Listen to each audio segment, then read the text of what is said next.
I just was going through so much. I was going through so much.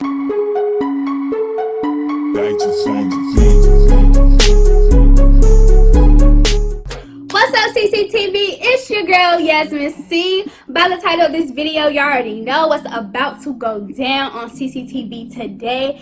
Today, I'm going to tell you guys a little story about me and, you know, my life growing up without my dad, how my dad was killed. I also decided to turn this into like a story time mukbang. So I got some good food right here.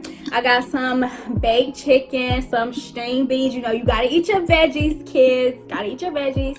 And right here I have some African rice. If you're African, then you know about jollof rice. This is kind of like jollof rice, but it's with white rice and beans and tomatoes and some other green vegetable. I don't know. Let me just go ahead and say my grace right quick. You know, make this food a nourishment to my body.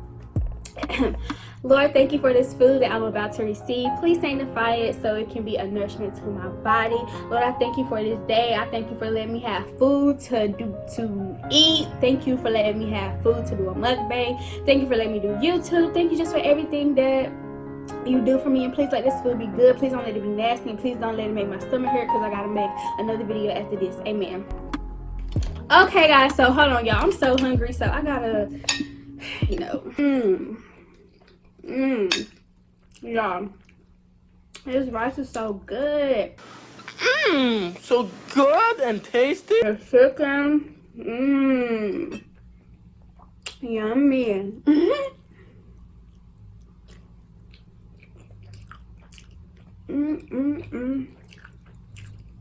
Sorry, y'all, I'm so hungry.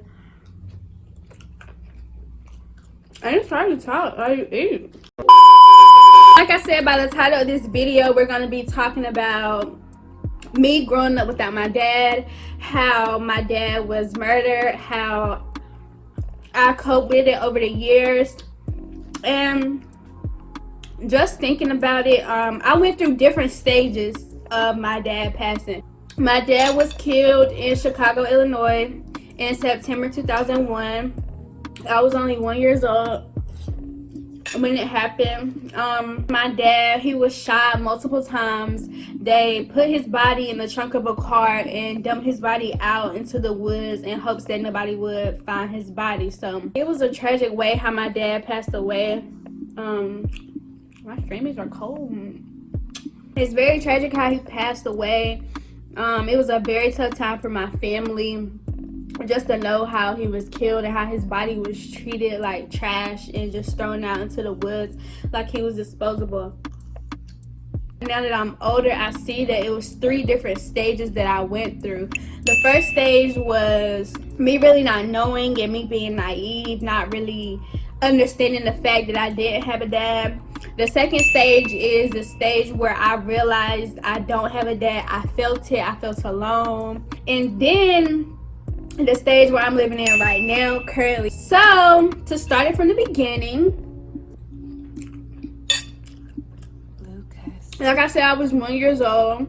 So around the baby stage, I really didn't know. I didn't understand that I didn't have a dad. It was just me and my mom. We lived in an apartment by ourselves for a very long time. So I just knew my mom and I was content with my mom. Like, my mom was everything. And of course, I had grandmas, aunts, uncles, cousins, and all that stuff. But for my household, it was just my mom. It was just me and my mom. The second stage is when shit got real. And that's because this is around the time that my mom got married. I'm moving out of my home. I'm getting a new stepdad. I'm getting a new sister. I'm going to a new school, into a whole different city. Like, it was a lot for me. And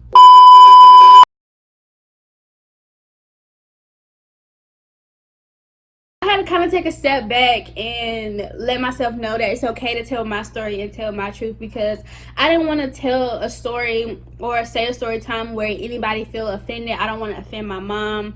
I don't want to offend my stepdad, but I can't be fake because it's going to come across on camera. I want y'all to really see me and really understand me and my story. I'm getting so real. I'm getting so vulnerable. I'm just going to tell y'all how I feel and like it is. I'm going into the second stage where things really started to become evident that I don't have a dad, I started to feel alone. I started to feel like, you know, I was being treated different than my other sisters by my stepdad because I wasn't his biological child. And my mom, I feel like me and her relationship kind of got strained after she got married because it was so much going on that we're about to get into. That's the roughest stage I've ever been through in my life, and I say that because I felt so alone. I was so angry, I was so bitter, I was so stressed out, my face was breaking out, like it was so much going on. My mom got married to my stepdad, and after getting married to my stepdad wanted us to move in with him, which made sense because my mom only had an apartment and my stepdad had a house. After they got married, they ended up having another little girl. Before I even get into us actually living inside of the house, it was a lot for me to transition. Around the middle stage, I was between the ages of 7 and 9. It was a lot. It was a lot for me to handle. It was a lot for me to take on. And I understood it, but at the same time, I wish my mom would have kind of communicated that with me. Just saying, I know that basically getting a new daughter, you're getting a new sister, you're getting a dad, and I'm gonna have to be shared amongst all these people, but it doesn't mean that me and your relationship is gonna be any different. I just felt like I was distancing from my mom. I felt like, you know, things just weren't right. That really bothered me because, like I said, my mom is everything that I knew. I kind of just felt like my stepdad treated my smaller sisters different than he treated me. That's just how it is. We didn't really talk like that. We didn't really have an emotional connection at all. We took trips to Disney World. We had a big ass pool in the backyard. We had slides, cookouts. Everybody would come over and everything. So my childhood wasn't horrible. Like I did things, but it's just like, as far as the emotional connection, I feel like you can have all the materialistic things. You can shower me with gifts, you can take me on trips to Disney World, the Coca-Cola factory, but if it's not an emotional connection there, then all of that is really in vain. Honestly, for you to not step up and fill that emotional void, you knew I didn't have a dad. You knew that I didn't have a male figure in my life to talk to me and, you know, ask me about my day. Once I got older, ask me about boyfriends, give me the sex talk, give me all these talks, and I didn't get any of that, and that really bothered me. And I felt like he felt like it wasn't his priority, it wasn't his job, it wasn't his duty, he wasn't obligated to do that. And he may not have felt like that, but that's the way that I received it, and that's the way that it came off to me. And me and my mom's relationship got even more strained because I was telling her, I was going to her, I was talking to her about it. I would go to my mom and cry to my mom and tell her, I don't want to live here, I don't want to be here, I don't feel welcome, I don't feel like everything is okay, like we don't talk.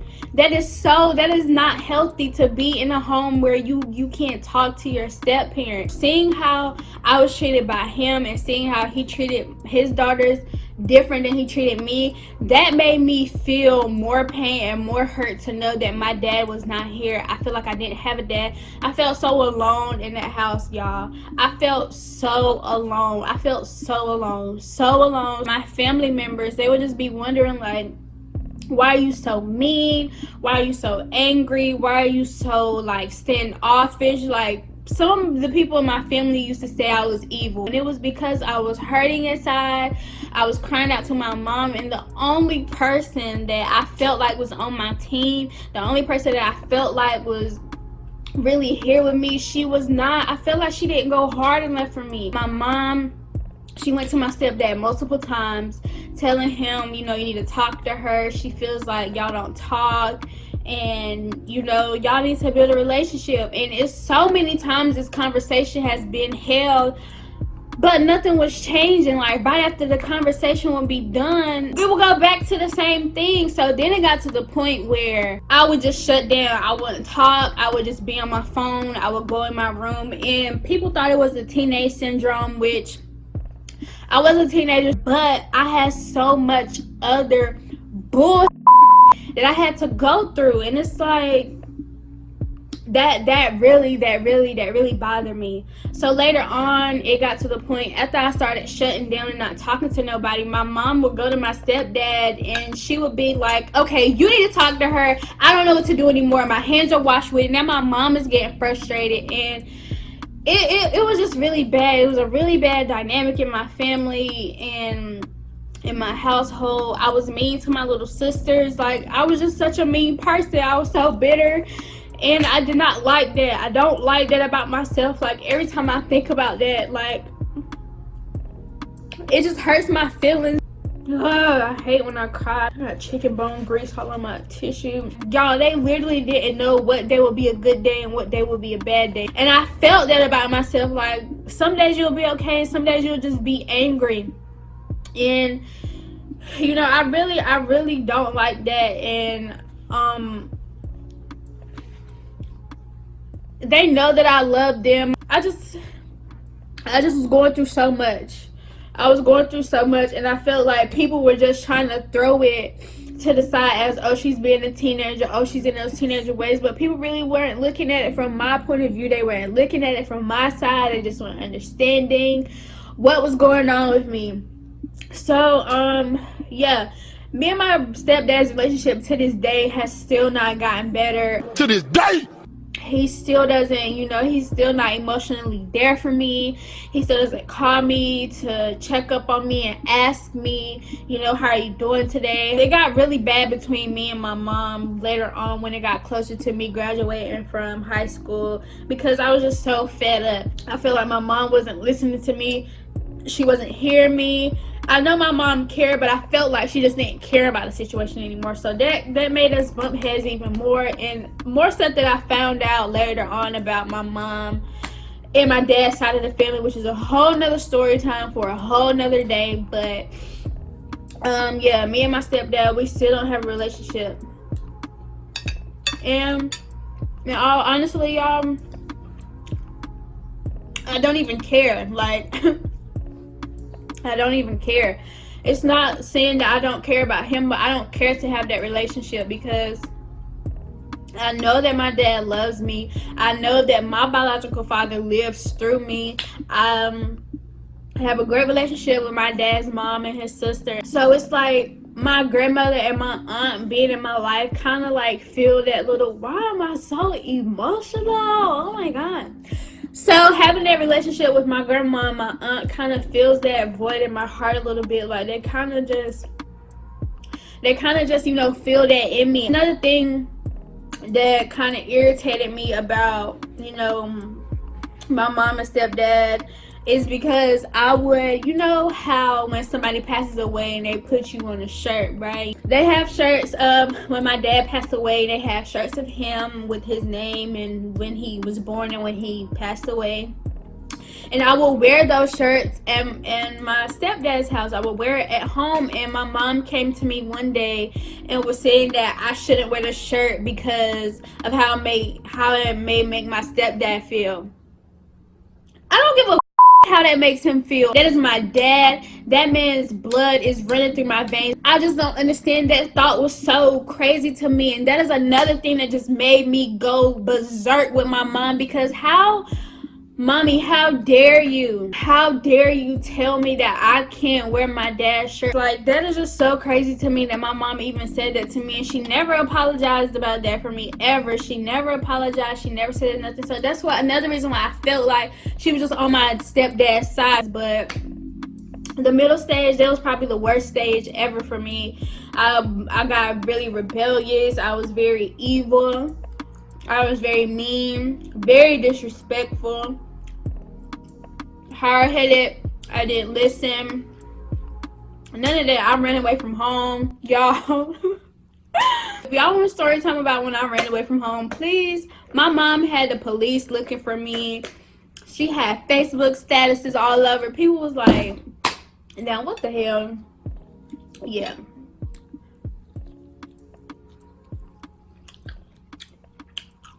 It got serious. It got bad. It got really, really bad. But, okay.